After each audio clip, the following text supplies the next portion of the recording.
Hi everyone. So this is the very first book that I have ever completed. I have a collection of variety of books, novels. बहुत अच्छी अच्छी books हैं but मैंने कोई भी book properly पूरी नहीं पढ़ी है अभी तक. So this was the very first book जिसको मैंने अपनी परसिस्टेंस और कंसिस्टेंसी के लिए फॉलो किया.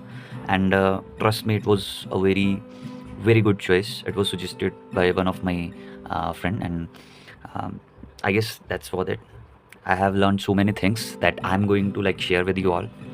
तो इसमें कुछ ये मैंने ऐसे डेज़ बांट के किया है कंप्लीट. इसमें काफ़ी गैप भी है बीच में डेज़ का because I was traveling, so I was not even being able to like read it on in the continuous manner. So इसमें ये एक मैंने बनाया है यहाँ पर. Just a second. Okay. So इस लाइन में लिखा है कि आइए हम बुद्ध के अनमोल जीवन और उनकी शिक्षाओं के बारे में जानते हैं.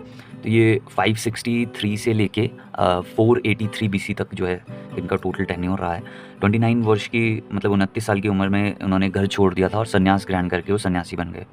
महात्मा बुद्ध के इन्होंने एक पीपल के पेड़ के नीचे ज्ञान की खोज की और इसमें 6 वर्ष तक कठोर तपस्या की, जहाँ उन्हें सत्य का ज्ञान हुआ और जिसे संबोधि कहा गया. ठीक है, उस पीपल के पेड़ को तभी से बोधि वृक्ष कहा जाता है और महात्मा बुद्ध को जिस स्थान पर बोध का ज्ञान की प्राप्ति हुई उस स्थान को बोध गया कहा जाता है.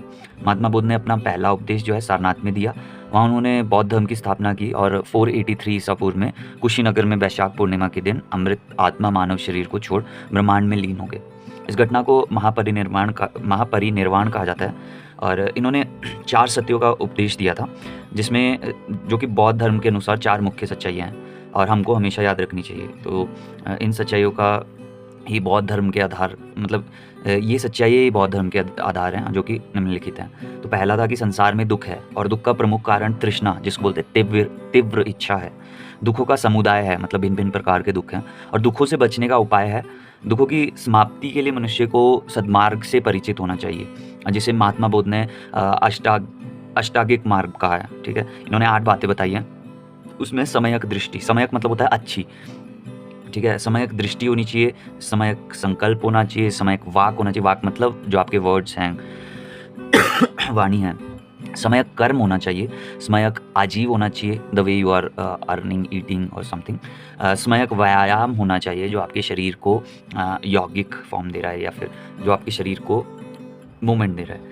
समयक स्मृति होनी चाहिए और समयक समाधि होनी चाहिए. समाधि भी जस्ट वो नहीं होता कि आप शरीर त्याग रहे हो. समाधि में आपका किस पोस्चर में आप बॉडी को रख रहे हो, that is also should be kept in mind. और बुद्ध के अनुसार ना पवित्र जीवन बिताने के मनुष्य को दोनों प्रकार की अति से बचना चाहिए. ना तो उग्र तप करना चाहिए जिसको हठ योग बोलते हैं, और ना ही सांसारिक सुखों में लगे रहना चाहिए. तो उन्होंने बोला कि मध्यम मार्ग से जो है मध्यम मार्ग के महत्व पे बल दिया है इन्होंने. तो ये तो था इसका सारांश इस पूरी बुक का. मैंने पूरी बुक पढ़ी और फिर जाके जो इस पेज पे जो सारांश निकला उसे आप लोग के साथ डिस्कस किया. इसी के बीच में कुछ और पॉइंट्स भी हैं that I am having in my mind, I would like to share with you all. ठीक है, तो इन्होंने बहुत से तरीके बताए हैं. मतलब मैं वैसे ही बता देता हूँ आपको. जैसे कि ये वाली लाइन देख लेते हैं कि इन्होंने सोने के बारे में बताया. तो 4 तरीके से जो है शैया लगाई जा सकती है, और जिसमें सिंह शैया जो है ये दाहिने पैर पर बाएं पाँव कुछ ढलता हुआ रखकर और मन में स्मरण रखकर कि मैं अमुक समय पर उठ जाऊंगा.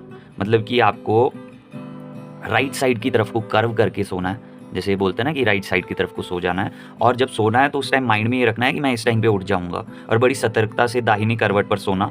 इसको सिंह शैया बोलते हैं. ये बुद्ध जी अपनाते थे अपने जीवन में, और ये अंधेरे में ही उठ जाते थे. मतलब कि सूर्योदय होने से पहले उठ जाते थे और भ्रमण करते थे, ध्यान करते थे.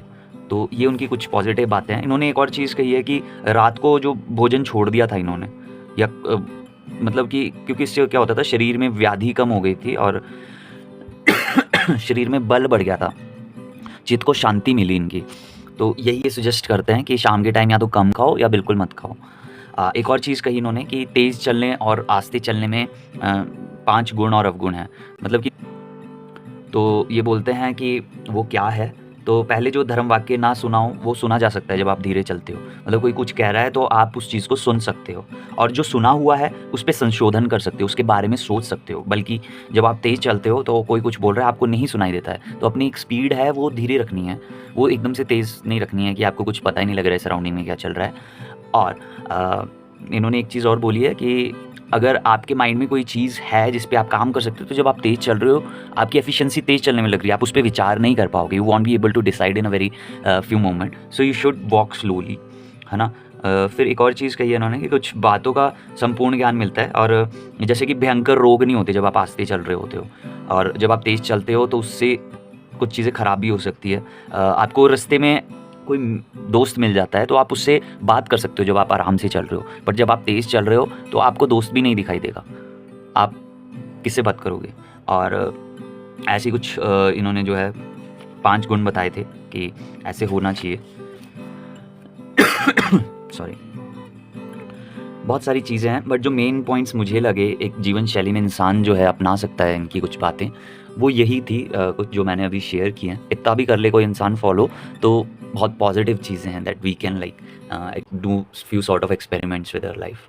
We can actually upgrade ourself by taking all these things which we have learned from life and the journey of Gautam Buddha. That's all. Thanks and bye bye.